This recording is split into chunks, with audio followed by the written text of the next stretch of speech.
விஜயபுரி என்ற நாட்டை விவேகவர்மன் என்ற அரசன் ஆண்டு வந்தான். அவனுடைய அரசவையில் நன்கு கற்றறிந்த அறிஞர்கள் இடம்பெற்றிருந்தனர். அரசன் ஒரு நாள் அந்த அறிஞர்களை பார்த்து, அறிஞர் பெருமக்களே, வாழ்க்கையில் மிகவும் மதிப்பு வாய்ந்த பொருள் எது என்று கேட்டான். இந்த கேள்வியை கேட்டதும் முதல் அறிஞர், வாழ்க்கையில் மிகவும் மதிப்பு வாய்ந்த பொருள் உயிர்தான். உயிர் இல்லை என்றால் நம் வாழ்க்கையில் எதையும் அனுபவிக்க முடியாது என்றார்.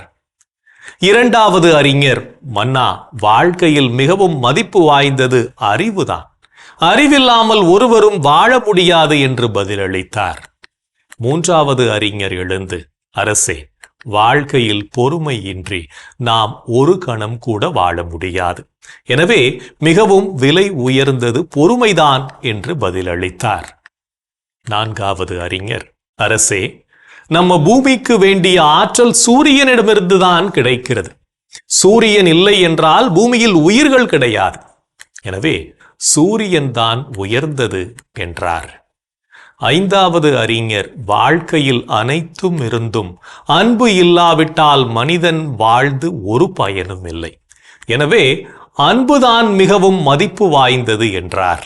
இறுதியாக ஓர் அறிஞர், அரசே, காலம்தான் அனைத்தையும் விட மிக மிக மதிப்பு வாய்ந்த பொருள். நமக்கு காலம் இல்லை என்றால் உயிர் இருந்து என்ன பயன்?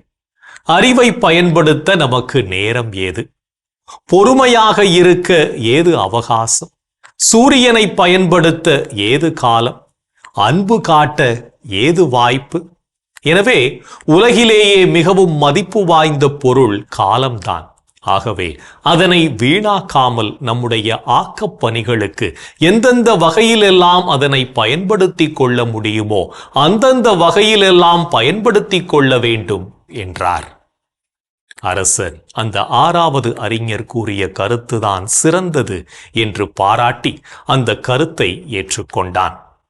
காலத்தின் அருமையை குறித்து மிகவும் அழகாக விளக்கிய ஆறாவது அறிஞருக்கு அவர் மனம் விரும்பும் வகையில் எண்ணற்ற பரிசுகளை கொடுத்து பாராட்டினான். அது மட்டுமல்ல, அவரை தனது அமைச்சராகவும் நியமித்து கௌரவப்படுத்தினான். மற்ற 5 அறிஞர்களும் அரசரின் செயலை பாராட்டினர். காலம்தான் இவ்வுலகிலேயே விலை மதிக்க முடியாத பொருள். காலத்தை தவறவிட்டவர்கள் வாழ்க்கையில் முன்னேற முடியாது என்பதை இந்த கதை நமக்கு உணர்த்துகிறது. எனவே நாமும் காலத்தை வீணடிக்காது பயன்படுத்துவோம்.